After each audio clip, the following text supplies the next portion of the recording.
ఇచ్చాడు. ఎందుకు ఈ మాట చెప్తున్నంటే, ప్రభు నీతో మాట్లాడితే నీ పరిస్థితులన్నీ కూడా చక్కబడతాయి. ప్రభు నీతో మాట్లాడితే నీ కలవరం తొలగిపోతుంది. ప్రభు నీతో మాట్లాడితే నీ ఆర్థిక పరిస్థితులన్నీ కూడా చక్కబడతాయి. ఆ మాట మాట్లాడిన తర్వాత నాకు ఎంతో ధైర్యము, ఆదరణ కలిగింది. అప్పటి నుంచి మరలా నాకు నిద్ర పట్టడం మొదలైంది. చూడండి, దానియేలు ఇప్పుడు నిజంగా మొరపెట్టే వ్యక్తే కాదా? నిజంగా మొరపెట్టే వ్యక్తే కాదా? ఆలోచన చేయండి. ఆయన నిజముగా మొరపెట్టే వ్యక్తి.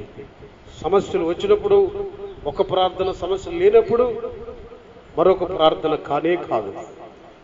సింహం ప్రక్కన ఉన్నా కూడా ఇక ప్రార్థన పెంచడే తప్ప ప్రార్థనని తగ్గించలేదు. అందుకే ప్రభు అంటాడు, నిజముగా మొరపెట్టు. నీ ఒట్టొట్టు ప్రార్థన పక్కన పెట్టి కన్నీళ్లతో ప్రార్థన చేయి, భారం కలిగి ప్రార్థన చేయి. ఈ స్తోత్రం స్తోత్రం స్తోత్రం స్తోత్రం అని హల్లెలూయా అని ముగించుకోవద్దు. నువ్వు నిజముగా మొరపెట్టు. హృదయ అంతర్భాగములో నుంచి నీ ప్రార్థన రావాలి. కన్నీళ్లతో ప్రార్థన చేయి, ఉపవసించి ప్రార్థన చేయి. ఆ ప్రార్థన ఎలా ఉండాలంటే నిజంగా ఉండాలి. నిజంగా నువ్వు మొరపెడితే ఆయన నీతో మాట్లాడతాడు.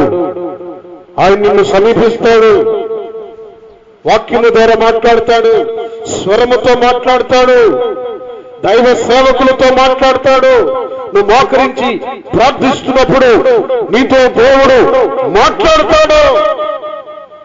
ఆయన ఎవరంటే నిజముగా మొరపెట్టే వాళ్ళందరికీ కూడా ఎక్కడో ఉండే దేవుడు కాదు, సమీపంగా దిగి వచ్చే దేవుడు. ఇంకొక మాట చెప్పి నేను ముగించేస్తాను. బైబిల్ గ్రంథంలో ఇశ్రాయేలు ప్రజలు ఉన్నారు. ఇశ్రాయేలు ప్రజలను విడిపించడానికి మోషేని దేవుడు